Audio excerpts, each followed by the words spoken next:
Loss ஏஞ்சல்ஸ்ல இருந்து இப்போ ஒரு ஃப்ளைட் வந்து டேக் ஆஃப் ஆகுது. இதில் வந்து கொஞ்சம் பேசஞ்சர்ஸ் மட்டும்தான் இருக்காங்க. ஏன்னா இன்னைக்கு நைட்டு வந்து இடியோட கூடிய மழை இருக்குது அப்படின்றதுனால கொஞ்சம் பேசஞ்சர்ஸ் மட்டும்தான் இதில் ட்ராவல் பண்ணுறாங்க. அப்போ திடீர்னு பார்த்தா ஒருத்தவன் வந்து ரொம்ப ஏதோ ஒரு வைரஸால் பாதிக்கப்பட்டிருக்கான். அவன் வந்து ஜாம்பியாக மாறினதும் இல்லாமல் இப்போ அங்கே இருக்கிற இருக்கிறதே கொஞ்சம் பேசஞ்சர்ஸ் தான். எல்லாரும் சேர்ந்து அவனை தடுக்கலாம் அப்படின்னு முயற்சி பண்றாங்க. அவன் ரொம்பவே ஸ்ட்ராங்கா இருக்கான். அதனால இவங்க எல்லாரையும் சேர்ந்து சமாளிக்க முடியல. இப்போ இவங்க எல்லாரும் சேர்ந்து இவங்க கிட்ட இருந்து சர்வே பண்றாங்களா இல்ல எல்லாரும் இங்கேயே மாட்டிக்கிறாங்களா, என்ன ஆக போகுது அப்படின்றது தான் இந்த ஃபிலிமோட ஸ்டோரி. இது 2011ல ரிலீஸ் ஆன குவாரண்டைன் 2 டெர்மினல் அப்படிங்கிற ஹாரர் சைஃபை ஃபிலிம். அதுக்கு முன்னாடி நம்மளோட சேனல்ல யாரெல்லாம் சப்ஸ்கிரைப் பண்ணலையோ மறக்காம சப்ஸ்கிரைப் பண்ணிருங்க. இந்த வீடியோக்கு ஒரு லைக்கையும் தட்டி விட்டுருங்க. லாஸ் ஏஞ்சல்ஸ்ல இருக்கிற ஏர்போர்ட்டை தான் காமிக்கிறாங்க. இங்கேருந்து ஒரு ஃப்ளைட் இப்போ டேக் ஆஃப் ஆக போகுது. இவங்க 2 பேரும் இங்கே ஃப்ளைட் அட்டெண்டன்ஸாக இருக்கிறாங்க. பவுலா அப்புறம் ஜென்னி ட்ரிப்புக்கு ரெடி ஆகுறாங்க. இவங்களோட கேப்டன், இவரோட பேர் ஃபாரஸ்ட், இவர் கோ பைலட், இவரோட பேர் வில்சி. இவங்க எல்லாருமா சேர்ந்து இப்போ வந்து எவ்வளோ பேசஞ்சர்ஸ் இருக்காங்க என்னன்னு எதுன்றதை பார்த்துட்டு இருக்காங்க. பேசஞ்சர்ஸ் இன்னைக்கு நைட்டு கொஞ்சம் கம்மி தான். ஏன்னா இடியோட கூடிய மழை இருக்கும் அப்படின்றதுனால கொஞ்சம் கம்மியாக தான் இருக்காங்க. வில்சிக்கு வர இப்போ கொஞ்சம் உடம்பு சரியில்லை. அதனால மெடிசன்ஸ் எடுத்துட்டு அவர் வந்து வேலைக்கு ரெடி ஆகுறாரு. இவங்க 2 பேரும் ஃப்ளைட் அட்டண்டன்ஸ் 2 பேரும் சரி நாங்கள் போயிட்டு பேசஞ்சர்ஸை பார்க்குறோம் அப்படின்னு வந்து பார்க்கறதுக்காக வராங்க. ஃபர்ஸ்ட் ஜார்ஜ், இவன் வந்து ஒரு சின்ன பையன். இவன் தனியாக தான் இப்போ வந்து இதில் ட்ராவல் பண்ண போகிறான். அதனால இவனுக்கு வந்து சீட் பெல்ட் எல்லாத்துக்கும் வந்து போட்டு விட்டு ஹெல்ப் பண்ணுறாங்க. அடுத்ததா பேவ், இவங்களோட ஹஸ்பண்ட் வந்து ஒரு டாக்டர். இவரோட பேரு கிங்ஸ்டன். இவருக்கு கொஞ்சம் உடம்பு முடியல, அதனால இவருக்கும் ஹெல்ப் பண்றாங்க. ஆனா இவர் வந்து ரொம்பவே அமைதியான டைப். யாருக்கிட்டையும் அவ்வளவு ஈஸியா பேசிட மாட்டாரு. அவங்க 2 பேரும் அமைதியா உட்காந்துருக்காங்க. அடுத்ததா ஆர்மி மெடிக்ல இருக்கிற ஷைலா அப்படின்ற இவங்க கொஞ்சம் பயத்துல தான் இருக்காங்க. அடுத்ததா லூயிஸ், இவங்க அவங்களோட கேட் கூட உட்காந்து கொஞ்சம் ரிலாக்ஸ் பண்ணிட்டு இருக்காங்க. அடுத்து ஒரு கப்பல் பேரு நைல் சூசன். இவங்க 2 பேரும் பேபிக்காக ட்ரை பண்ணிட்டு இருக்காங்க. அந்த இடத்தெல்லாம் நல்லா சுத்தம் பண்ணி உட்காந்துருக்காங்க இப்போ. அடுத்ததா இவங்க 2 பேரும், இவனோட பேரு ரோஸ், இவளோட பேரு நிக்கா. இவங்க 2 பேரும் வந்து ஃபாரினர்ஸ். ஆனா அவ்வளோவா இங்கிலீஷ்லாம் பேச மாட்டாங்க. இப்போ எல்லாத்தையும் அவங்க செக் பண்ணிட்டு இருக்கும் போது அடுத்ததான் ஹென்ரி அப்படின்ற ஒரு ஆளை பார்க்குறாங்க. அவன் ஒரு ஹாம்ஸ்டரோட இந்த இடத்துக்கு வந்திருக்கான். இதை உள்ள வைக்க ட்ரை பண்ணும்போது ரால்ஃப் அப்படிங்கிறவன் வந்து ஸ்டோரேஜ் பின்ல வைக்க ட்ரை பண்ணுறான். ஆனால் அந்த டைமிங்னு பார்த்து அதுக்குள்ளே இருந்த அந்த ஹாம்ஸ்டர் அவனோட கையை கடிச்சிருது. அதனால அவனுக்கு பயங்கரமாக அது வலிக்க ஆரம்பிக்குது. அப்போ ஜென்னி தான் உள்ளே வந்துட்டு சரி இதை இங்கே வந்து வைக்க முடியல, அதனால நம்ம வந்து லக்கேஜ்லாம் இருக்கிற இடத்துக்கு இதை வந்து சென்ட் பண்ணிடலாம் அப்படின்னு சொல்லிட்டு ஜென்னி வந்து அதை வாங்கிட்டு போறா. அதான் ஒரு பிஸ்னஸ் மேன். இவனோட பேரு பிரஸ்டன். இவனுக்கும் வந்து கொஞ்சம் இப்போ உடம்பு முடியாம தான் இருக்கும். கிட்டத்தட்ட வில்ஸுக்கு என்ன ப்ராப்ளமோ அதே மாதிரி தான் அவனுக்கும் இருக்கும். அவனும் மெடிசன்ஸ் எடுத்துட்டு இருக்கான். ஃப்ளைட் வந்து டேக் ஆஃப் ஆக போகுது. அதனால எல்லாரும் வந்து சீட் பெல்ட் எல்லாம் போட்டு தயாராருங்க அப்படின்ற மாதிரி இவங்க சொல்றாங்க. இந்த நேரத்தில் இந்த நியால் இருந்துட்டு ஃபோன் பேசிட்டு இருக்கான். அப்போ ஜென்னி தான் வந்துட்டு இதை பாருங்க ஃப்ளைட் டேக் ஆஃப் ஆகுது, இப்போ ஃபோன்லாம் பேசக்கூடாதுன்னு சொல்ல. ஆனால் அவன் கேட்க மாட்டேங்கிறான். அப்போ ஹென்ரி உள்ள வந்து சண்டை போட ஆரம்பிக்கிறான். ஏய் நீ யாரா என்ன கேள்வி கேட்கறதுக்கு அப்படின்னா அவங்க 2 பேத்துக்கு இடையிலேயே சண்டை வர. அப்போ ஜென்னி தான் இருந்துட்டு இதை பாருங்க நீங்க 2 பேரும் இப்படி நடந்துட்டு இருந்தீங்கன்னா நீங்க கீழே இறங்கினதுக்கு அப்புறமா உங்களை அரெஸ்ட் பண்ண வேண்டியது இருக்கும். கொஞ்சமாவது மேனஸோட வந்து பொறுமையா நடந்துக்க பாருங்க அப்படின்னு சொல்லிட்டு 2 பேருக்குமே வந்து அட்வைஸ் கொடுக்குறான். சொன்னதுக்கு அப்புறமா நியோல் வந்து அங்க அமைதியா உட்காந்துடுறான். ஹென்ரி இருந்துட்டு இவகிட்ட கொஞ்சம் வலிஞ்சு பேச ஆரம்பிக்கிறான். நீங்க என்ன பண்றீங்க, எங்களுக்கும் இந்த மேனஸ் அதெல்லாம் பத்தி எப்படி இருக்கும் அதெல்லாம் தெரியுங்க அப்படின்ற மாதிரி அவன் வந்து கொஞ்சம் இதா பேசிட்டு இருக்கான். நீங்களும் உங்களோட சீட்ல உட்காந்துட்டு சீட் பெல்ட்லாம் போட்டுக்கிட்டா நல்லா இருக்கும் அப்படின்ற மாதிரி சொல்லிட்டு அவங்க போயிடுறாங்க. அதுக்கப்புறமா ஹென்ரி வந்து ஒரு நியூஸ் வந்து பாக்குறான். லாஸ் ஏஞ்சல்ஸ்ல இருக்கிற ஒரு அபார்ட்மெண்ட்டை கண்ட்ரோல் சென்டர் வந்துட்டு கைப்பற்றி இருக்காங்க அப்படின்ற மாதிரி வந்து அவன் நியூஸ் பார்த்துட்டு இருக்கான். இந்த இடத்த ஃபுல்லாக வந்து சரௌண்ட் பண்ணியிருக்காங்க அப்படின்னு இந்த நியூஸ் போயிட்டு இருக்க. ரால்ஃபுக்கு வந்துட்டு அந்த ஹாம்ஸ்டர் கையில் கடிச்சிருக்கும்ல, அது வந்து வலிக்கும். அதனால கொஞ்சம் குடிக்கிறதுக்காக வந்து ஸ்டாஃப் கிட்ட தண்ணி கேட்குறான்.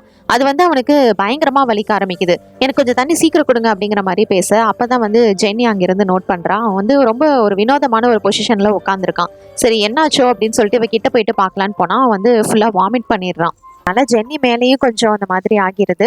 சரி ஒன்றும் இல்லை பிரச்சனை இல்லை அப்படின்னு சொல்லிட்டு அவனை ரிலாக்ஸ் பண்ணிட்டு இப்போ இவனை வந்து என்னாச்சோ அப்படின்னு சொல்லிட்டு கொஞ்சம் எமர்ஜென்சிக்காக இவங்க 2 பேரும் சேர்ந்து வந்து ட்ரீட் பண்ண ஆரம்பிக்கிறாங்க. நான் வந்து இதெல்லாம் கொஞ்சம் க்ளீன் பண்ணிக்கிறேன் அப்படின்னு சொல்லிட்டு பவுலா வந்து சொல்லிட்டு இருக்க. ஜென்னி வந்து அவளோட ட்ரெஸ் எல்லாத்துலேயுமே வர அந்த வாமிட்டிங் இருக்கும்ல, அதை க்ளீன் பண்ணுறதுக்கு போறா. அவன் வாமிட் பண்ணதை கீழே இருக்கிற அந்த லூசியோட பூனை வந்து சாப்பிட்டுட்டு இருக்கா. அதை யாரும் நோட் பண்ணல. அவளோட இடத்துக்கு வந்துட்டு அவளோட ட்ரெஸ் எல்லாத்தையும் வந்து க்ளீன் பண்ணிட்டு இருக்கும்போது திடீர்னு அந்த ரால்ஃப் வந்துட்டு இன்னொருத்தையை தள்ளி விட்டுட்டு இந்த இடத்துக்கு வந்துடுறான். அப்படி வந்ததுமே அங்க இருக்கிற கேப்டனோட இடத்துக்கு போயிட்டு ஒழுங்கா இந்த ஃப்ளைட்டை நிறுத்துங்க அப்படிங்கிற மாதிரி பயங்கரமா கத்திட்டு இருக்கிறான். இதை கேட்ட வில்சிக்கு ஐயோ என்னாச்சோ அப்படின்னு சொல்லிட்டு உடனே அந்த டோரை வந்து அவன் லாக் பண்ணிடுறான். இதை பாருங்க அப்படி உடனே எல்லாம் இந்த ஃப்ளைட்டை வந்து நிறுத்த முடியாது, அதுக்குன்னு சில ப்ரோட்டோகால்ஸ் ரூல்ஸ் எல்லாம் இருக்கு, அதனால நீங்க வெயிட் பண்ணுங்க அப்படின்னு சொல்லிட்டு அவன் சொல்றான். இந்த கேப்டன் ஃபாரஸ்ட் என்ன பண்றாருன்னா இங்க பக்கத்துல இருக்கிற ஸ்டேஷன்ல எங்கேயாவது போயிட்டு நம்ம லேண்ட் பண்ணலாம் அப்படின்னு சொல்லிட்டு செக் பண்றாரு. அப்போ இந்த ஹென்ரி இருந்துட்டு ரால்ஃப் வந்து எப்படியாவது கண்ட்ரோல் பண்றான்னு பாக்குறான். ஆனா அவன் செம்ம பவரா இருக்கான். அவனே தள்ளி விட்டுறான். ஒரு 4-5 பேரா சேர்ந்து அவனை வந்து பிடிக்கிறதுக்கு வந்து ட்ரை பண்றான். பண்றாங்க. ஏன்னா ஒருத்தரால இவனை வந்து கண்ட்ரோல் பண்ண முடியல. அதனால அங்க இருக்கிற ஒரு 4-5 பேர் வந்து ஹெல்ப் பண்ண ஆரம்பிக்கிறாங்க. ஏன்னா இப்படியே போனா எல்லாருக்கும் ஆபத்து தானே. ஸோ அந்த இடத்துல ஒரு பிளாஸ்டிக் ஒயர் மாதிரி இருக்கும். அதை வச்சு எப்படியோ அவனோட கையை வந்து கட்டி போட்டுடுறாங்க. இதனால கொஞ்சம் மயக்கமாவும் இருக்கான். அதனால அப்படியே அந்த இடத்துல அவன் படுத்து கிடக்குறான். ஒரு வழியா அந்த இடத்துல வந்து கட்டி போட்டதுக்கு அப்புறமா ஷைலா டாக்டர் இருக்காங்கல்ல, அவங்க வந்து அங்க இருக்கிற பேசஞ்சர்ஸ் எல்லாரும் நார்மலா தான் இருக்காங்களா, ஏதோ அடிபட்டிருக்கான்னு செக் பண்ணிக்கிறாங்க. இங்க ஒரு பக்கம் ஜென்னி இருந்துட்டு பயங்கரமா ஃபீல் பண்ணிட்டு இருக்கா. ஒரு நிமிஷத்துல என்னென்னமோ நடந்து போச்சுல அப்படின்னு சொல்லிட்டு அவ ஃபீல் பண்ணிட்டு இருக்கும்போது இப்போ கேப்டன் ஃபாரஸ்ட் வந்து ஒரு விஷயத்த சொல்றாரு. என்ன அப்படின்னா, நம்ம வந்து இப்போ தரையிறங்க போறோம், அதனால எல்லாரும் வந்து சீட் பெல்ட் எல்லாம் போட்டுட்டு ரெடியா இருங்க அப்படின்ற மாதிரி சொல்றாரு. அதனால மறுபடியும் வந்து ஃபிளைட் அட்டண்டன்ஸ் வந்துட்டு அங்க இருக்கிற எல்லா பேசஞ்சர்ஸையும் வந்து ரெடி பண்றாங்க. அங்க தரை இறங்கும் போது பார்த்தா இந்த ஃப்ளைட்டு ஏரோப்ளைன் வந்துட்டு பயங்கரமா ஷேக்கிங் ஆக ஆரம்பிக்குது. என்னடா இது அப்படின்னு சொல்லிட்டு அவங்களுக்கே ஒன்றும் புரியல, எதனால இந்த மாதிரிலாம் ஆகுது அப்படின்னு. இது மாதிரி அங்கிட்டும் இங்கிட்டும் ஷேக் ஆகுறதுனால இந்த ரால்ஃபோட பாடி தலை வந்து அங்கிட்டும் இங்கிட்டும் முட்ட ஆரம்பிக்குது. சரி இப்படி இருந்தா நல்லா இருக்காதுல அப்படின்னு சொல்லிட்டு இந்த ஃபிளைட் அட்டெண்டன்ட் 2 பேரும் சேர்ந்து தான் அவனை வந்து ஒரு சீட்ல உட்கார வைக்கிறாங்க. அங்க உட்கார வச்சுட்டு ஜென்னி வந்து அங்க இருந்து வேற ஒரு ஹெல்ப்புக்காக போறாங்க. அப்ப பவுலா வந்து சீட் பெல்ட் போட்டு ட்ரை பண்ணிட்டு இருக்கா. ரொம்ப கஷ்டமா இருக்கு. அப்ப திடீர்னு ரால்ஃப் வந்து கண்ணு முழிக்கிறான். கண்ணே சவப்பா இருக்கு. அவளோட மூக்கை வந்து கடிச்சு வச்சிடறான். இதனால வந்து அவளை தனியா இவளை கூட்டிட்டு போயிடுறாங்க. இங்க இருக்கிறவங்க எல்லாரும் மறுபடியும் சேர்ந்து இந்த ரால்ஃபை வந்து கண்ட்ரோல் பண்ண நினைக்கிறாங்க. அவனோட முகத்தை வந்து மூடி வச்சுட்டு எப்படியோ பாத்ரூம்ல வச்சு அவனை லாக் பண்ணிடுறாங்க. ஏன்னா இவனால வேற எதுவும் ஆபத்து வந்துடக்கூடாது அப்படின்றதுனால இது மாதிரி லாக் பண்ணிடுறாங்க. இவங்க தரையிறங்கிறதுக்கு ரெடி ஆகிட்டாங்க. இப்போ இந்த டைம்ல நம்ம ஷைலா கிட்ட வந்து எமர்ஜென்சி மெடிக்கல் கிட் இருந்திருக்கும். அதை வச்சு இவளுக்கு வந்து கொஞ்சம் ஃபர்ஸ்ட் எய்ட் பண்றாங்க. அவளோட ஃபேஸ்லயும் ஸ்கார்ஃப் போட்டு விடுறாங்க. ஆனாலும் இன்னும் அவளுக்கு ப்ளீடிங் ஆகிட்டு தான் இருக்கு.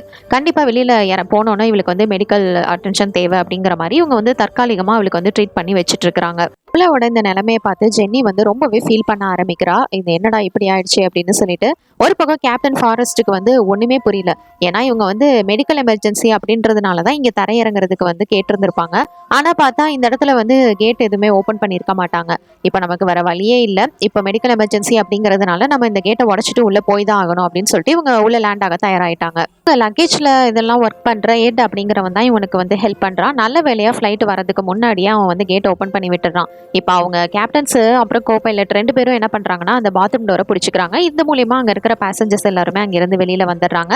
எட்டு தான் அவங்கள கூட்டிட்டு போறான். ஆனா இந்த டாக்டரும் அவரோட ஒய்ஃபும் மட்டும் அங்க இருந்து மூவ் பண்ணவே இல்லை. ஏன்னா இவருக்கு வந்து எந்திரிக்கிறதுக்கு ஹெல்ப் தேவை. ஃபர்ஸ்ட் நம்ம உயிரை காப்பாத்துவோம் அப்படின்னு எல்லாரும் கிளம்பிடுறாங்க. எட் வந்து இவங்களை கூட்டிட்டு இன்னொரு வழியா போலாம் அப்படின்னு பார்த்தா அந்த டோர் வந்து லாக் ஆகிருக்கு. என்னடா இது லாக் ஆயிருக்கு அப்படின்னு சொல்லிட்டு, சரி இப்போ நமக்கு வேற வழி இல்லை, இங்க இருக்கிற எம்ப்ளாயிஸ்லாம் யூஸ் பண்ற என்ட்ரன்ஸ் மூலியமா போகலாம் அப்படின்னு சொல்லிட்டு அந்த டோரை வந்து செக் பண்றான். அது மூலியமா இவங்க எல்லாரும் இங்க இருந்து போறாங்க. அப்படி போனா ஏர்போர்ட்டோட ஸ்டேஜுக்கு இவங்க வந்துடுறாங்க. சரி இங்க வந்து என்ட்ரன்ஸ் இருக்கு, இது மூலியமா வெளியில போயிடலாம் அப்படின்னு வந்து போய் ட்ரை பண்றான். ஆனா அங்க இருக்கிற டோரும் லாக் ஆயிருக்கு. இதுக்கு முன்னாடி இந்த மாதிரி இந்த டோர் எல்லாம் லாக்கே ஆயிருக்காது. வழக்கமா இது வந்து லாக் எல்லாம் பண்ண மாட்டாங்க. ஆனா இப்ப மட்டும் என்னடா லாக் பண்ணிருக்காங்களே அப்படின்னு சொல்லிட்டு இவனுக்கு ஒரு டவுட். அதனால அவன் என்ன பண்றான்னா அங்க இருக்கிற பவர் பாக்ஸ் இதெல்லாம் போயிட்டு செக் பண்றான். அப்படி செக் பண்ணும்போது தான் தெரியுது இவங்க வந்து லாக்டவுன்ல இருக்காங்க அப்படின்னு சொல்லிட்டு. ஏன்னா அங்க இருக்கிற சிசிடிவி எல்லாமே வந்து ஆக்டிவ்ல தான் இருக்கு. பண்ற எல்லாத்தையுமே அது வந்து நோட் பண்ணிட்டு இருக்க மாதிரி தான் இருக்கு. அப்புறம் எதுக்காகடா இந்த மாதிரி இவங்களை மட்டும் குவாரண்டைன் பண்ணிருக்காங்க அப்படின்னு சொல்லிட்டு இங்க இருக்கிற எட்டுக்கும் சரி அங்க இருக்கிற மக்களுக்கும் சரி ஒண்ணுமே புரியல. உங்களுக்குள்ளே இப்ப ஒண்ணும் புரியாம சண்டை போட்டுக்கிட்டு இருக்கும் போது திடீர்னு வெளியில வந்து சைரன் சவுண்ட் வந்து கேக்குது. என்னடா அது அப்படின்னு சொல்லிட்டு இவங்க எல்லாரும் பாக்குறாங்க. அப்பதான் ஜன்னல் வழியா பார்க்கும்போது நிறைய ஆம்புலன்ஸும் போலீஸ்காரும் இவங்களை வந்து சரௌண்ட் பண்ணிருக்கு. அப்ப அவங்க மைக் மூலியமா என்ன சொல்ல வராங்க அப்படின்னா, உங்க எல்லாரையும் நாங்க வந்து குவாரண்டைன் பண்ணியிருக்கோம், அதனால எங்களோட மெடிக்கல் டீம் வந்து உங்களுக்கு ஹெல்ப் பண்ற வரைக்கும் நீங்க உள்ளதான் இருந்தாங்கணும் அப்படின்ற மாதிரி சொல்றாங்க. இதனால அங்க இருக்கிற பேசஞ்சர்ஸ் வந்துட்டு ஜென்னி கிட்ட தான் போயிட்டு சண்டை போடுறாங்க. ஏன்னா இவ்வளவு ஒரு ஸ்டாஃப் மெம்பர் தானே, சோ உனக்கு தெரியாம எப்படி இருக்கும் அப்படின்னு சொல்லிட்டு அவ கூட வந்து எல்லாரும் சண்டை போட ஆரம்பிக்கிறாங்க. ஆனா அவளும் இவங்க கூட தான் வந்திருப்பா, அதனால எதுவும் அவளுக்கும் பெருசா தெரியாது. இங்க நடக்கிற சிச்சுவேஷனை அவங்க ஃபேமிலிக்கு வந்து இன்ஃபார்ம் பண்ணணும் அப்படின்னு ஒரு சில பேர் ட்ரை பண்றாங்க. இப்போ ஜென்னிக்கும் என்ன பதில் சொல்றதுன்னு புரியாம எனக்கும் தெரியாதுதான் அப்படின்னு சொல்லிட்டு இருக்க. அப்பதான் ஷைலா வந்து உள்ள வரா. என்ன சொல்ல வரா அப்படின்னா, என்னோட பேக்ல வந்து எமர்ஜென்சி மெடிக்கல் கிட் இருக்கு, அதை எடுத்துட்டு வந்தீங்கன்னா பவுலாக்கு நம்மளால கொஞ்ச நேரத்துக்கு வந்து ட்ரீட் பண்ண முடியும் அப்படின்னு வந்து சொல்றா. நமக்கு ஹெல்ப் எப்போ கிடைக்கும்னு தெரியாது, அது வரைக்கும் அவளுக்கு ட்ரீட் பண்ணலாம் அப்படின்னு சொன்னதும் சரி ஓகே அப்படின்னு ஜென்னியும் எட்டும் வந்து போறதுக்கு ஒத்துக்கிறாங்க. அவங்க கூட இன்னும் 2-3 பேசஞ்சர்ஸ் மட்டும் உள்ள போறாங்க. உள்ள போயிட்டு பார்க்கும்போது லைட் எதுவுமே இல்லை, ஃபுல்லாவே ஆஃப்ல இருக்கு. என்னடா இது, நம்ம வரும்போது லைட் ஆன்ல தானே இருந்தது அப்படின்னு சொல்லிட்டு சரி மொபைலோட ஃபிளாஷ் லைட்டை வச்சுட்டு உள்ள போகலாம் அப்படின்னு சொல்லிட்டு லைட் ஆன் பண்ணிட்டு அவங்க வந்து உள்ள மூவ் பண்ண ஆரம்பிக்கிறாங்க. உள்ள போயிட்டு பார்த்தா பாத்ரூம் கிட்ட நின்றுட்டு இருந்த கேப்டனும் அதுக்கப்புறம் கோ பைலட்டும் அங்க இல்ல. எங்கடா போனாங்க அப்படின்னு சொல்லிட்டு இவங்களுக்கு ஒண்ணுமே புரியல. இங்கதானே நின்றுட்டு இருந்தாங்க அப்படின்னு சொல்லிட்டு அப்ப ஜென்னி என்ன பண்றான்னா பாத்ரூம் டோரை வந்து ஓபன் பண்ணி பாக்குறா. பார்த்தா அங்கங்க ஃபுல்லா ஒரே ரத்தக்கரையா இருக்கு. என்ன நடந்திருக்கும் அப்படின்னு சுத்தமா அவளால கெஸ் பண்ண முடியல. சரி ஒரு பக்கம் நம்ம போயிட்டு இதை பார்க்கலாம் அப்படின்னு பார்க்கும்போது இந்த இடத்துல கிங்ஸ்டன் வந்து அப்படியே உட்காந்துருக்காரு. ஆனா அவர் மட்டும்தான் இருக்காரு, அவரோட ஒய்ஃப் அந்த இடத்துல இல்ல. வந்து ஜென்னியா அவங்க கூட வந்த மற்றவங்களும் உங்களோட ஒய்ஃப் எங்கே போனாங்க என்னாச்சு அப்படின்னு சொல்லிட்டு ரொம்பவே ஆர்வத்தோட வந்து கேட்டுட்டு இருக்காங்க. அப்போ அவன் என்ன பண்ணுறான்னா எதுவுமே பேசலை, கீழே வந்து காமிக்கிறான். அப்போ அங்கே இருக்கிற ஒயர்ஸ் எல்லாமே வந்து ஏதோ கட் ஆகியிருக்கு. இவங்களுக்கு என்ன நடந்திருக்கும் அப்படின்னு கொஞ்சம் கூட கெஸ் பண்ணவே முடியல. ஏதோ ஒன்று நடந்திருக்குன்னு தெரிய வருது. இதை வந்து சான்ஸாக யூஸ் பண்ணி அங்கே இருக்கிற கார்பெட் எடுத்தா இந்த இடத்துல இருந்து டேரெக்டாக லக்கேஜ் இருக்கிற இடத்துக்கு வந்து இவங்களால போக முடியுது. ஸோ எட்டும் ஜென்னியும் வந்து இந்த இடத்துக்குள்ளே வந்துடுறாங்க. வந்துட்டு அவளோட பேக்கை வந்து தேடிட்டு இருக்காங்க. எப்படியோ நம்ம ஜென்னிக்கு வந்து அவளோட மெடிக்கல் கிட் வந்து கிடைச்சிருது. ஒரு பக்கம் நைல் என்ன பண்றான்னா அவனோட பேக்ல இருந்து ஒரு கன்னை வந்து எடுத்துக்கிறான். கன் வச்சிருப்பான் போல, கன்னை எடுத்துக்கிறான். இப்போ எட்டுக்கு மேல வந்து ஏதோ ஒன்று ஓட்டுற மாதிரி இருக்கு. ஐயோ என்னது இது அப்படின்னு சொல்லிட்டு அவன் வந்து பயந்து போயிடுறான். கூட இருந்த நைலும் வந்து பயந்துடுறான். அப்பதான் அந்த இடத்துக்கு வந்து ஹென்றி சொல்றான், அது ஒன்றும் இல்லை, என்னோட இதுல வந்து நான் ஹாம்ஸ்டர் வச்சிருந்தேன், அதுவாக தான் இருக்கும், அதனால ஒன்றும் பயப்படாது அப்படின்ற மாதிரி சொல்லிடுறான். நீ மட்டும் இங்க இருந்து வெளியில வந்திருப்பால, பிரஸ்டனும் இவங்க கூட வந்திருப்பான் அவனோட லேப்டாப் எடுக்கிறதுக்காக. பார்த்தா அந்த லேப்பை ஃபுல்லா வந்து ஒரே ரத்தக்கரையா இருக்கு. பிரஸ்டனையும் காணோம்.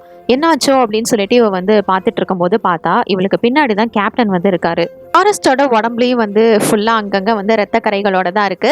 சரி இவரு தான் இப்படி இருக்காரு அப்படின்னு இவ தூரத்துல இருந்து பார்த்துட்டு இருந்தா திடீர்னு வில்சியும் வந்து அந்த இடத்துக்கு வந்துடுறான். அவனும் வந்து பயங்கரமா பாதிக்கப்பட்டிருக்கான். இவங்க 2 பேரும் சேர்ந்து இவளை வந்து அட்டாக் பண்ண ஆரம்பிக்கிறாங்க. இவளால வந்து ஒன்றும் பண்ணவும் முடியல. இங்க மேலேண்டா ஏதோ சத்தம் கேட்குது அப்படின்னு சொல்லிட்டு கீழே இருக்கிற இந்த 2-3 பேரும் என்ன பண்றாங்கன்னா மேல உடனே போயிட்டு அவளுக்கு ஹெல்ப் பண்றதுக்கு ட்ரை பண்றாங்க. என்னதான் இவங்க அடிக்க முயற்சி பண்ணாலும் ஒன்றும் பண்ண முடியல. அதனால நேல் கிட்ட தான் வந்து கன் இருந்ததே, அதனால அவனை வந்து ஷூட் பண்ணிடுறான். அதுக்கப்புறம் ஹென்றி தான் உனக்கு எதுவும் அடிலாம் படலையே அப்படின்னு சொல்லிட்டு கன்ஃபார்ம் பண்ணிக்கிறான். சரி இங்கேருந்து நம்ம சீக்கிரம் போயிடலாம் அப்படின்னு சொல்லிட்டு இவங்க இங்கேருந்து கிளம்புறாங்க. அவங்க அங்கேருந்து கிளம்பி டோர் கிட்ட வரும்போது தான் கிங்ஸ்டன் வந்துட்டு வீல் சேர்ல உட்காந்துருக்கிறத பாக்குறாங்க. சரி இவரையும் கூட்டிட்டு போயிடலாம் அப்படின்னு ட்ரை பண்றாங்க. பிரெஸ்டன் வந்து இப்ப மயக்கத்துல இருக்கான். கழுத்துல வேற அவனுக்கு கடிபட்டு இருக்கு. அதனால இதுக்கு மேல அவனை கூட்டு போக முடியாது அப்படின்னு பார்த்துட்டு இருக்கும்போது பேவ் வந்து அங்க நின்றுட்டு இருக்காங்க. கிங்ஸ்டனோட மனைவி பாவமா வந்து எனக்கு ஹெல்ப் பண்ணுங்க அப்படின்னு கேட்டு இருந்தாங்க. திடீர்னு பார்த்தா இவங்களை அட்டாக் பண்ண வராங்க. ஐயோ அப்படின்னு சொல்லிட்டு இவங்க எல்லாரும் ஓடி வந்துட்டு அவங்க இருக்கிற ரூம் கதவை வந்து பூட்டுறதுக்கு ட்ரை பண்ணிட்டு இருக்காங்க. வேற ரொம்ப ஸ்ட்ராங்கா இருக்காங்க, அஃபெக்ட் ஆகிட்டாங்கன்னா எப்படியோ இவங்க 2-3 பேர் இருந்ததுனால அந்த இடத்த வந்து டோரை வந்து க்ளோஸ் பண்ணிடுறாங்க. இவளும் வந்து மெடிக்கல் கிட் ஷைலாக்கு கிடைச்சதுமே அவ வந்து பவுலாக்கு ட்ரீட் பண்ண ஆரம்பிக்கிறா. கொஞ்சம் ப்ளீடிங் அதிகமாக தான் போயிட்டு இருக்கு, இருந்தாலும் குணப்படுத்துறதுக்கு ட்ரை பண்ணிட்டு இருக்கா. இங்க நைலோட ஃபேஸ்ல வந்துட்டு ஒரே பிளட்டா இருக்கும். அதை சூசன் தொடச்சிட்டு அவ வந்து கிஸ் பண்ணிட்டு இருக்கா. ஒரு பக்கம் இந்த எட்டும் அதுக்கப்புறம் ஹென்ரியும் சேர்ந்து அந்த லேடி எப்படியும் வெளியில வந்துடக்கூடாது அப்படின்றதுனால சேர்ஸ் அங்க இருக்கிற ஸ்டூல் இதெல்லாம் நவுத்தி அந்த டோர் பக்கத்துல வைக்கிறாங்க. கிட்ட கொடுத்ததுக்கு அப்புறமா ஜென்னி வந்து அந்த காரிடார்ல நடந்துட்டு இருக்கும் போது தரையில வந்து கொஞ்சம் பிளட் இருக்கிறத பாக்குறா. இது எப்படி இங்க வந்தது அப்படின்னு சொல்லிட்டு அவளுக்கு ஒண்ணுமே புரியல. அப்படியே சுத்தி முத்தி பார்த்துட்டு இருக்கும் போது அங்க இருக்கிற எல்லாரும் வந்து சத்தம் போட்டு ஆளாளுக்கு ஒன்னோட பண்ண ஆரம்பிக்கிறாங்க. இப்ப இவ தான் வந்து லீடர்ஷிப் எடுத்துக்கிட்டு எல்லாரையும் கண்ட்ரோல் பண்றா. ஏன்னா இவளோட கேப்டனும் இறந்து போயிட்டாரு. அவர் இருந்தாருன்னா அவர் வந்து எல்லாத்தையும் சமாளிப்பாரு. அதனால இவ தான் வந்து கண்ட்ரோல் பண்ண ஆரம்பிக்கிறா. ட்ரைலா இருந்துட்டு இது என்ன மாதிரி வியாதினே கண்டுபிடிக்க முடியல அப்படின்ற மாதிரி இதை பத்தி சொல்லிட்டு இருக்கும் போதுதான் இவளுக்கு ஒரு விஷயம் ஞாபகம் வருது. லாஸ் ஏஞ்சல்ஸ்ல ஒரு அபார்ட்மெண்ட்டை வந்து குவாரண்டைன் பண்ணியிருந்தாங்கல்ல அப்படின்னு சொல்லிட்டு ஒருவேளை அதுக்கு ரிலேட்டடா இது எதுவும் இருக்குமோ அப்படின்னு அவங்களுக்குள்ள பேசிட்டு இருக்கும் போதே கிங்ஸ்டன் வந்து இங்க ஒரு எலி சுத்திட்டு இருக்கிறத பாக்குறாரு. அதுவும் அதோட கண்ணெல்லாம் வந்து சிவப்பு கலர்ல வேற இருக்கு. அது ஆனா பாத்துட்டாரு, பட் இவர்கிட்ட தான் வருதா என்னங்கிறது அவருக்கு வந்து கரெக்டா தெரியல. திடீர்னு அது மேல இருந்து அவரோட தலையில குதிச்சு கடிக்க ஆரப்போகுது. கடிக்கும் போது கரெக்டா நல்ல வேலையா ஜார்ஜ் வந்து அதை தள்ளி விட்டுறான். அது ஓட பாக்குது. எப்படியோ அதை பிடிச்சி ஒரு வாளிக்குள்ள வச்சு அடைச்சு வச்சிடுறாங்க. எலியை பிடிச்சி அடைச்சதுக்கு அப்புறமா இவரோட தலையில வந்து லைட்டா அந்த பைட் இருக்கும். அதனால அதுக்கு வந்து ஷைலா வந்து மருந்து போட்டுட்டு இருக்கா. அப்ப அங்க இருக்கிற மத்த மக்கள்லாம் என்ன சொல்றாங்கன்னா ஜார்ஜையும் வந்து நம்ம அடைச்சு வைக்கணும், ஏன்னா இவங்கெல்லாம் எப்ப வேணாலும் டிரான்ஸ்ஃபார்ம் பண்ண ஆவாங்க, அதனால நம்மளோட உயிருக்கும் ஆபத்து அப்படிங்கிற மாதிரி சண்டை போட்டுட்டு இருக்காங்க. அப்பதான் எட் வந்து என்ன பண்றான்னா கையில கிளவுஸ் எல்லாம் போட்டுக்கிட்டு அந்த எலியை வந்து செக் பண்றதுக்காக வெளியில எடுக்கிறான். எடுத்து பார்க்கும்போது அதோட காலில் வந்துட்டு ஏதோ ஒரு ஸ்டிக்கர் இருக்கு. இதை பார்த்ததுமே நிச்சயமா இது வந்து ஒரு லேப்ல இருந்து தான் வந்திருக்கு அப்படிங்கிறத அவங்க வந்து கன்ஃபார்ம் பண்றாங்க. சார்ஜ் இருந்துட்டு இவன் கொண்டு வரும்போதே இதுக்கு வந்து பெரிய வால் இருந்தது, ஆனா இவன் தான் ஹாம்ஸ்டர்னு சொல்லிட்டான் அப்படின்னு சொல்லிட்டு ஹென்ரிய பத்தி சொல்ல, அதனால அங்க இருக்கிற எல்லாருமே ஹென்றி மேல இப்ப வந்து சந்தேகப்படுறாங்க. அந்த மாதிரிலாம் எதுவும் கிடையாது, அதெல்லாம் எப்படி எடுத்துட்டு வர முடியும் அப்படிங்கிற மாதிரி சொல்ல ஜென்னி வந்து இவனை தனியா கூட்டிட்டு போயிட்டு இதை பாரு இங்க பிரச்சனை ரொம்ப சீரியஸா போயிட்டு இருக்கு, உனக்கு ஏதாவது உண்மையை தெரிஞ்சா சொல்லு அப்படிங்கிற மாதிரி கேட்கறா. இதை பாரு நான் உண்மையை தான் சொல்றேன், என்ன நீ வந்து நம்ப எப்படி வந்து இவ்வளோ செக்யூரிட்டிஸ் இதெல்லாம் மீறி என்னால வந்து ஏர்போர்ட்குள்ள இந்த எலி எடுத்துட்டு வர முடியும் அப்படிங்கிற மாதிரி அவனும் வந்து சொல்றான். சரி ஓகே ஒன்றும் இல்லை அப்படின்னு கம்ஃபர்ட் பண்ணிட்டு இருக்கும் போதே ரால்ஃப் வந்து அந்த இடத்துக்கு வந்துடுறான். வந்ததும் ஷாக்கிங்ல வந்துட்டு இவன் என்ன பண்றான்னா ஜென்னியை தான் பிடிச்சி அட்டாக் பண்றதுக்கு ட்ரை பண்ணிட்டு இருக்கான். ஹென்ரியும் எவ்வளவோ தடுக்கிறதுக்கு முயற்சி பண்றான், ஆனா முடியல. அப்ப அங்க எல்லா மெம்பர்ஸுமே வந்துடுறாங்க. வந்துட்டு அவனோட வாயில வந்து ஃபர்ஸ்ட் ஒரு ஹோஸை வச்சு கண்ட்ரோல் பண்றாங்க. ஏன்னா இவனை வந்து கண்ட்ரோல் பண்ணாதான் மத்தவங்கள கடிக்காம இருப்பான். எப்படியோ அந்த ஹோஸை வச்சு அவனை வந்து பிடிச்சி அந்த இடத்துல கட்டி வச்சிடுறாங்க. ஹெட்டுக்கு வந்து ரேடியோ மூலியமா ஒரு மெசேஜ் வருது. என்ன அப்படின்னா அந்த சிஸ் கண்ட்ரோல் சென்டர்ல இருந்து இப்போ வந்து ஆளுங்க வந்திருக்காங்க. இப்போ எங்களோட ஸ்டாஃப் ஒரு 4 பேர் உள்ள வருவாங்க அப்படிங்கிற மாதிரி இன்ஃபர்மேஷன் கிடைக்குது. இவங்களும் வந்து வெயிட் பண்றாங்க. அவங்க நல்லா வந்து சூட்ஸ் இதெல்லாம் போட்டுக்கிட்டு கன்னை வச்சுக்கிட்டு இவங்களை கன் பாயிண்ட்ல வச்சுட்டு தான் வந்து உள்ள வராங்க. வந்துட்டு ஃபர்ஸ்ட் அந்த எலியை தான் வந்து தூக்கிடுறாங்க. அதுக்கப்புறமா இவங்க கிட்ட இருக்கிற வெப்பன்ஸ் அந்த கன் இதெல்லாம் வந்து எடுத்திருக்கிறாங்க. எடுத்ததுக்கு அப்புறமா அந்த இடத்துல வந்து பாதிக்கப்பட்ட பவுலாக்கும் அதுக்கப்புறம் நம்ம கிறிஸ்டனுக்கும் ஒரு ஊசியை போடுறாங்க. இது எதுக்காக அப்படின்னு சொல்லிட்டு ஷைலா வந்து கேட்கும்போது இதெல்லாம் வந்து சொல்லிட்டு இருக்க முடியாது, இது வந்து எங்களோட புரோட்டோகால் அப்படிங்கறத மாதிரி அதை பத்தி சொல்லிட்டு இருக்காங்க. இது இவங்களுக்கு மட்டும் இல்ல, நீங்களும் வந்து இந்த இன்ஜெக்ஷன் எடுத்துக்கணும் அப்படின்னு பேசிட்டு இருக்கும் போதே இந்த மாதிரி இன்ஜெக்ஷன் போட்டுக்கிறதுல இவங்களுக்குலாம் விருப்பம் இல்லை. அப்போ வந்து லூசி வந்து அவளோட கேட்டோட இருப்பாள், அவள் மட்டும் இந்த இன்ஜெக்ஷனை போட்டுக்கிறதுக்கு வந்து ஒத்துக்கிறா. அவள் இந்த இன்ஜெக்ஷனை போட்டுக்கிறதுக்கு முன்னாடியே அவளோட கேட் வந்து அவளோட கழுத்தில் வந்து கடிச்சிட்டு அங்கேருந்து ஓட ஆரம்பிக்குது. அந்த பூனையை பிடிக்கிறதுக்காக இவங்களும் வந்து ஷூட் பண்ண ஆரம்பிக்கிறாங்க. இருந்தாலும் இவங்க என்னதான் ஷூட் பண்ணாலும் அது எல்லாத்துல இருந்தும் தப்பிச்சு அந்த பூனை அங்கேருந்து எஸ்கேப் ஆயிடுது. அப்போ திடீர்னு பார்த்தா கிங்ஸ்டன் வேற இப்போ வந்து டிரான்ஸ்ஃபார்ம் ஆகி அவங்க எல்லாரையும் அங்கே இருக்கிற ஒரு ஸ்டாஃபை வந்து அட்டாக் பண்ணிடுறான். இதனால அவனை வந்து அந்த இடத்துல வந்து ஷூட் பண்ணிடுறாங்க. ஏன்னா வேற வழி இல்லை. இப்போ இவங்களோட ஒரு ஆள் வந்து அட்டாக் நடந்திருக்கிறதுனால அவரை தூக்கிக்கிட்டு இவங்க எல்லாரும் வெளியில போக ட்ரை பண்றாங்க. பார்த்தா லாக் ஆயிருக்கு. இது சரிப்பட்டு வராது அப்படின்னு சொல்லிட்டு இவங்க கிட்ட இருக்கிற கண்ணை வச்சு அதை வந்து ஷூட் பண்ணி அந்த டோரை வந்து ஓப்பன் பண்றாங்க. டோர் ஓப்பன் ஆனதும் இவங்க 3 பேரும் அந்த அடிப்பட்டவரை தூக்கிக்கிட்டு அங்கிருந்து வெளியில போறாங்க. இதுதான் சான்ஸ், நான் போயிட்டு பாக்குறேன் அப்படின்னு சொல்லிட்டு ஹோஸ்ட் என்ன பண்றான்னா நிக்காவிங்க தனியா விட்டுட்டு அவன் மட்டும் வெளியில போகிறதுக்கு ட்ரை பண்றான். ஆனா வெளியில போன எல்லாரையுமே அவங்க வந்து சுட்டு தள்ளிடுறாங்க. யாரையுமே வந்து உயிரோட விடல. ஒரே ஒருத்தரோட காலில் மட்டும் அடிபட்டிருக்கும், கன் பாயிண்ட் புல்லட் வந்து பட்டிருக்கும். அவர் சாகலை. அதனால அவரை மட்டும் இந்த இடத்துக்குள்ள வந்து இவங்க எல்லாரும் சேர்ந்து இழுத்துட்டு வந்துடுறாங்க. வந்ததுக்கு அப்புறமா அங்கே அஃபெக்ட் ஆன மக்களோட அந்த ஒரு மாதிரியான ரோட் சவுண்டு வேற கேட்கும். அதனால பயந்து போய் இவங்க எல்லாரும் ஒரு கண்டெய்னருக்கு தான் இப்போ வந்து வந்துட்டு இருக்காங்க.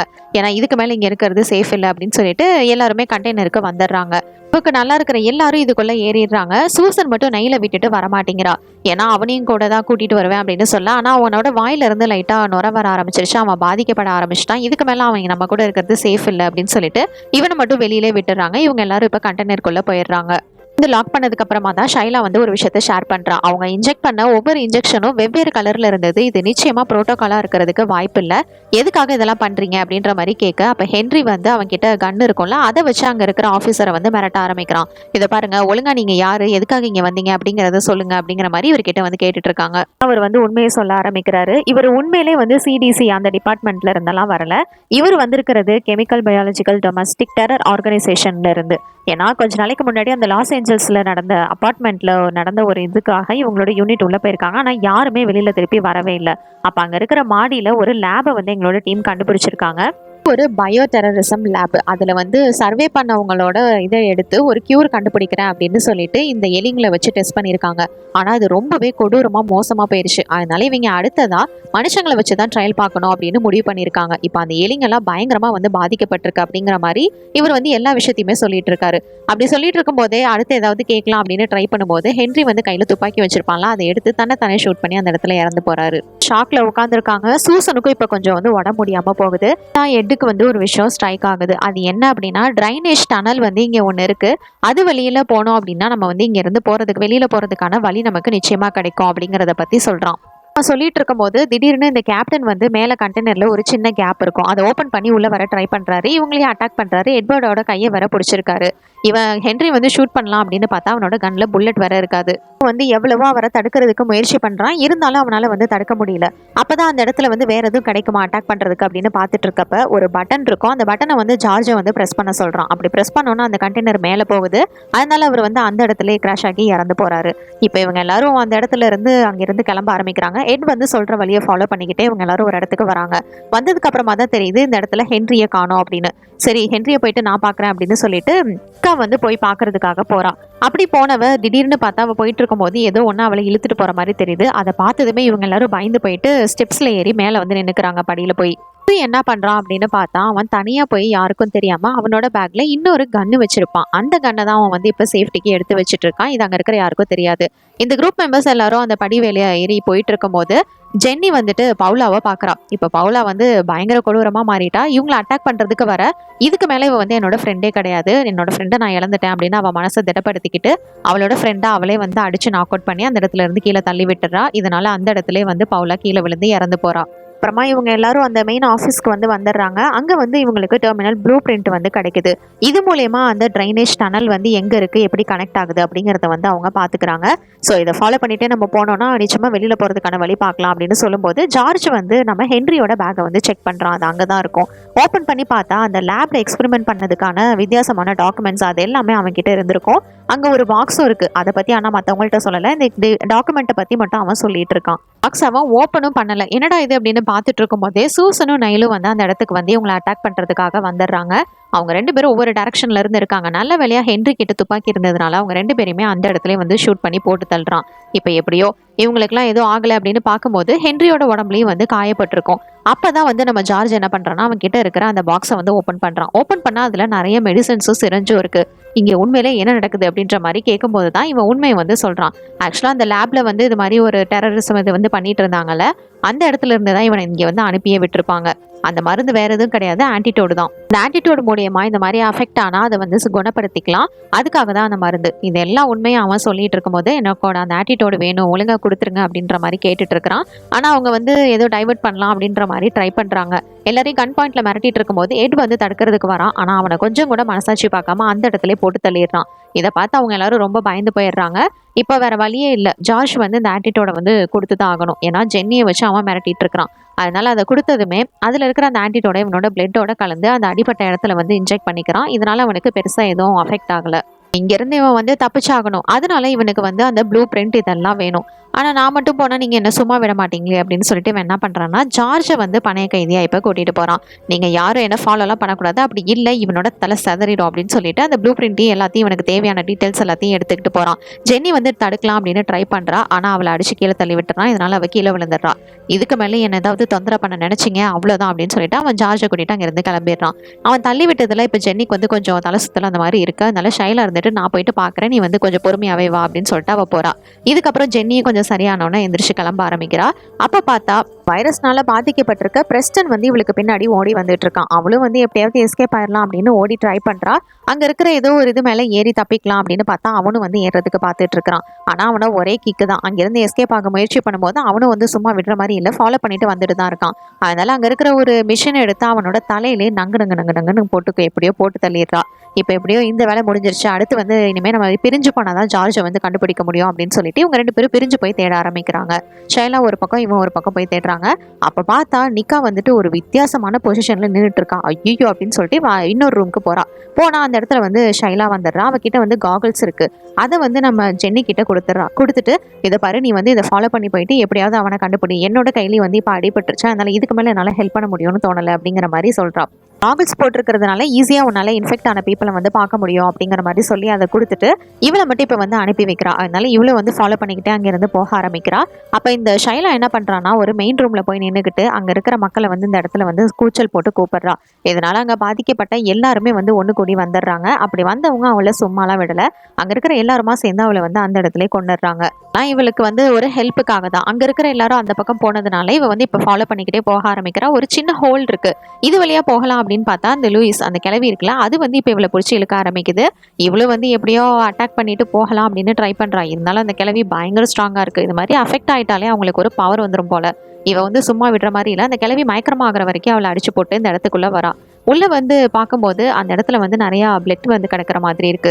இதை பார்த்ததுமே கொஞ்சம் அவளுக்கு பயமாகுது. ஐயோ இங்கே வேற ஏதோ அப்போ இருக்குமோ அப்படின்னு சொல்லிட்டு பார்த்தா அங்கே வந்து சின்ன சின்ன மைஸ் இருக்கு. அது ஒன்றும் லேப் எலிலாம் கிடையாது. அதனால இதனால எந்த ஆபத்தும் இல்லை அப்படின்னு வந்து அதை கன்ஃபார்ம் பண்ணிட்டு அவள் அங்கேருந்து திருப்பி ஃபாலோ பண்ணி போக ஆரம்பிக்கிறா. பிளட் சாம்பிள்ஸை ஃபாலோ பண்ணிக்கிட்டே அவள் வந்து ஒரு இடத்துக்கு வந்துடுறா. இந்த இடத்துல வந்து அவளுக்கு ப்ளூ பிரிண்ட் கிடைச்சிருது. அது மட்டும் இல்லை, பக்கத்தில் வந்து ஒரு ட்ரைனேஜ் மாதிரி போகுது. அதுக்கு கீழே போயிட்டு பார்க்கலாம் அப்படின்னு பார்த்தா அங்கே தான் உள்ள வந்து நம்ம ஜார்ஜ் உட்காந்துருக்கான். பக்கத்தில் வந்து அவனோட ஷர்ட்லாம் கிடக்கு, ஹென்ரியோடது. அப்போ தான் ஜார்ஜ் வந்து உண்மையை சொல்கிறான். இதை பாரு, அந்த ஆன்டிடியூட் வந்து இன்னும் ஒழுங்காலாம் ஒர்க் ஆகல, அவனும் வந்து இப்போ மாறிட்டான், அதனால நீ கொஞ்சம் உஷாராரு, போவேணாம் அப்படின்ற மாதிரி சொல்ல. ஆனால் அதை பற்றிலாம் ஜென்னி வந்து பெருசாக எதுவும் கேர் பண்ணிக்கல. அப்படிலாம் இருக்காது அப்படின்னு சொல்லிட்டு இவன் என்ன பண்ணுறான்னா அந்த காகல்ஸை போட்டுக்கிட்டு வெளியில் போகிறான். திடீர்னு அந்த காகல்ஸில் பிளட் வந்து தெரிக்குது. என்னடான்னு பார்த்தா அந்த ஹென்ரி வந்து அங்கே தான் இருக்கான். சும்மாவே ஒரு காட்டு மிராண்டி மாதிரி தான் நடந்துட்டு இருப்பான். இதுக்கப்புறம் அவளை சும்மாவா விடுவான்? அதனால அவளை இழுத்துட்டு போயிட்டு பயங்கரமா இழுத்து சண்டை போட்டுட்டு இருக்கிறான். இவன் இழுத்துட்டு போய் அவளை போட்டதுல அவளோட காகிள்ஸே வந்து தனியா விழுந்துருது.